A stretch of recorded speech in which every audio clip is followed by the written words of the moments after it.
Thanks a lot, Dragonite. Really. The Pokemon world is populated by many beasts of legends. The Dragon type is chock full of powerful pseudo-legendaries, fire-breathing menaces, and embodiments of reality itself. Despite their reputation for being absolute bombs in battle, the Dragon type is not without a few duds. I'm Kyle with Pokebinge, and these are the worst Dragon type Pokemon and why they suck. First off, the rules. This list is based on a combination of stats, design, lore, and playability. Number 2, Pokemon that are not fully evolved won't be considered for this list. This is about dragons who, even at their best, just don't make the mark. And finally, if you like a Pokemon on this list, that's totally fine. Every Pokemon is someone's favorite. Let's swoop in and start with our least bad Dragon type and work our way down to the worst. The least bad Dragon type is actually a fan favorite. Nintendo has been ignoring this Dragon type for years and sorely needs an upgrade. Flygon is the first ground Dragon type, but is sadly outclassed by other Pokemon in each aspect. Flygon's design is pretty clean, and part of the reason why it's in the least bad part of our list. The green with red accents makes for a cool Dragonfly meets Dragon meets Pilot aesthetic. Ground Dragon is a fantastic offensive typing as shown by Garchomp, and this is where the positives end. Flygon is outclassed in every aspect by Garchomp. It's too meh in each regard to take advantage of its fantastic typing. Base 100 attack and speed are its best stats. There's nothing wrong with that, some Pokemon do just fine with even smaller stats, but they usually have a solid ability or move pool to complement that. This brings us to the ability. Levitate is fine, but is outclassed. An immunity ability is good, but is held back in several ways from being great. Earth Eater is fully a better version of Levitate. Many of the immunity abilities come with extra upside, but here it's just an immunity. This doesn't help the Dragon ground typing much either. Other Levitate users end up losing a weakness. This makes Pokemon like Bronzor or Weezing much more defensive as it replaces a weakness with immunity. Other Levitate Pokemon also have better things going for them. Hydreigon has fantastic offensive pressure, and Cresselia likes immunity to leverage with its defensive support builds. Flygon doesn't benefit from the immunity as much as other Pokemon do. Fans have been asking for an upgrade to Flygon for some time now, and there are several cool things that could be done here. Perhaps a variant with the first bug Dragon type. The Flygon we're stuck with leaves much to be desired.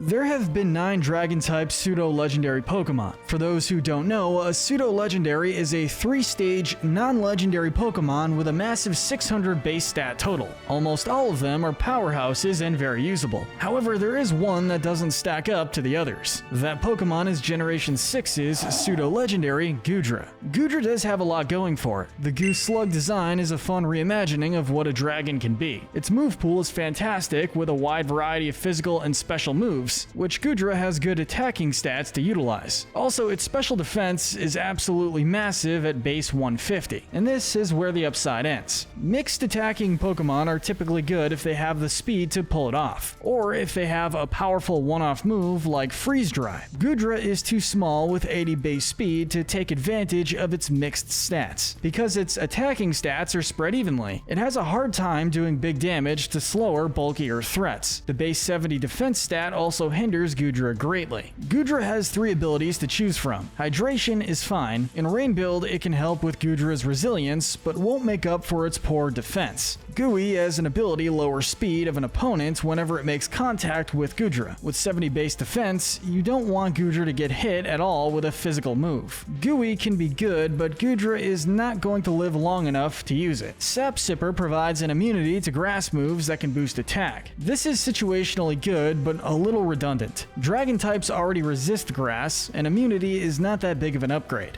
Goodra is unmatched by special bulk, unless you count Mega Latias, who is tied for the highest Dragon type special defense. Only Mega Latias can deal drastic damage and outspeed plenty of threats as well. Hisuian Goodra actually solves each of these problems here, with better typing and stat spread. As far as food Pokemon go, Appleton has a decent design. The cute bulky apple pie dragon blends together fine, though food Pokemon in general have been called a lazy design choice. Appleton is a slow defensive tank and does a decent job with it. Great HP stat with 110 and 80 in each defense is fine. Each ability, Ripen, Gluttony, and Thick Fat, help bolster its already good bulk. Its signature move, Apple Acid, reduces special defense with each hit. Alongside Leech Seed or other draining moves, Appleton has the potential to outlast and wear down opponents. The only problem is the myriad of weaknesses that come with the Grass Dragon typing. Thick Fat addresses this by turning the double weakness of Ice into a single one. This half-grass type is actually resistant to Fire-type moves thanks to Thick Fat. That leaves you open to 6 different attacks. Unless given a chance to set up, Appleton is going to get overpowered without much offensive pressure. It's also worth noting that Appleton's Gigantamax form is both lazy and ugly. Instead of getting its own Gigantamax form, it shares one with its counterpart, Flapple. The result is an ugly design that removes the best elements of each. The next dragon on our list is Regidrago. Regidrago represents the medieval ages of the Regiclan. It's hard to imagine what a golem made of draconic energy would look like. A sphere with a skull for arms is one way to do it. Regardless, this design looks drastically different from what a typical dragon looks like. Where Regilucky becomes the fastest Pokemon in the game with fantastic offensive prowess, Regidrago was not as lucky. It has a massive health stat of 200 with awful defenses with 50 in each. Regidrago's best stats are at odds with the rest of his design. Its speed is average at 80, and an even 100 in each offensive stat. Its signature move is fun, but not particularly good on Regidrago. It is essentially Water Spout, but Dragon type. The problem here is it sits at an awkward speed of 80. Yes, it's going to hit hard with its ability, Dragon's Maw. At the same time, it's taking a penalty from probably getting hit first due to 80 base speed. Regidrago makes for an interesting Dragon Dance setup sweeper, but its move pool is limited, with no super effective coverage moves for fairy types.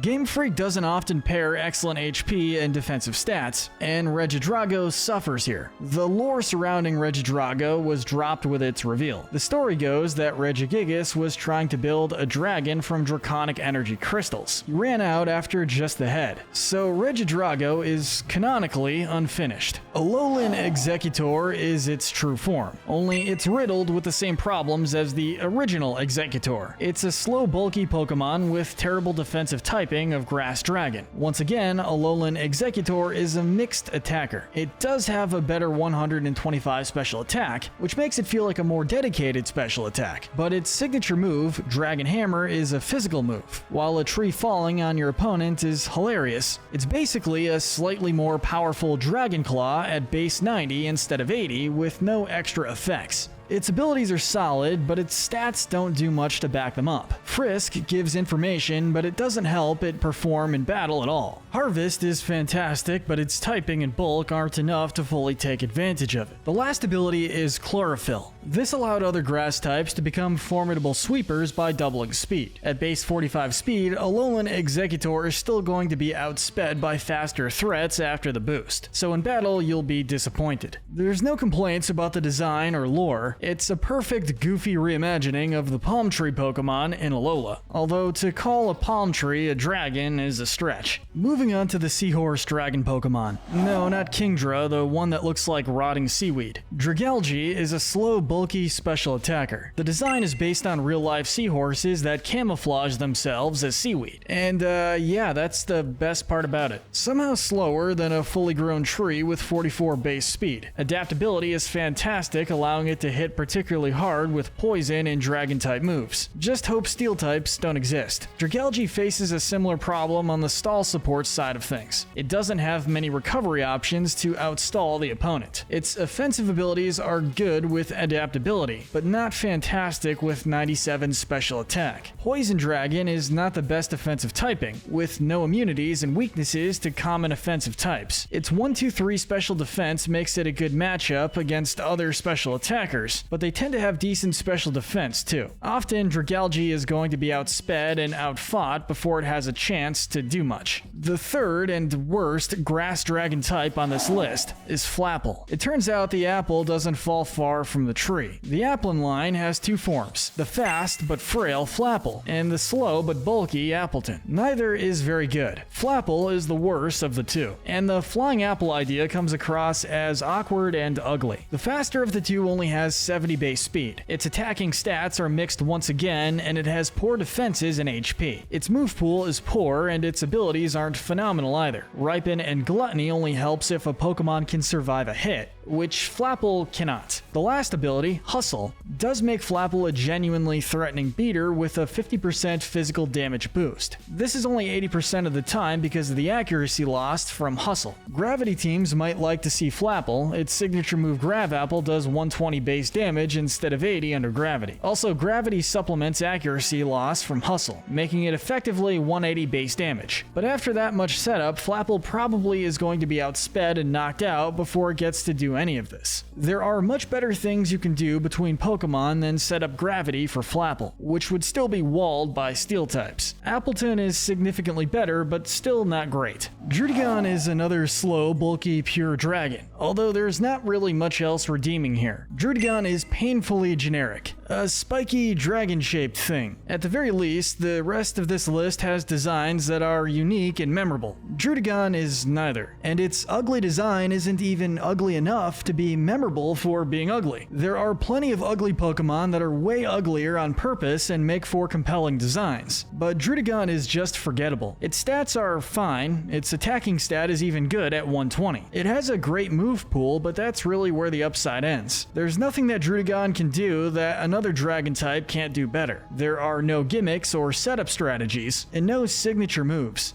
Just an angry generic dragon that has good coverage and can probably take a hit and return a hit fine before you have to send out a better Pokemon. The bronze medal for worst dragon type Pokemon is Duraludon. It has the exact opposite problem of Druddigon. It is over-designed but still ugly. Duraludon is a steel dragon, pocket lighter, skyscraper, mecha Godzilla wannabe. Like plenty of other steel types, it has stellar physical defense but poor HP and special defense. This bulky behemoth falls to any mildly powerful special attack. It also sits at a dreaded 85 speed. It doesn't have any speed boosting options, and is a little fast to take advantage of Trick Room. The steel dragon typing is fantastic defensively, but this is hindered by its bad special defense once again. Hisuian Goodra, also steel dragon, boasts an incredible 150 special defense and 100 physical backed up by 80 in HP. Yes, Duraludon is slightly better at taking physical attacks, but not by much. It also lacks many powerful moves or coverage options. 120 special attack is good, but it doesn't have any moves to take advantage of it. Hisuian Goodra has fantastic coverage. With Duraludon, we see a split of 95 in physical attack and 120 in special attack. This makes it a more versatile attacker, sure, but in other words, a bad attacker at both.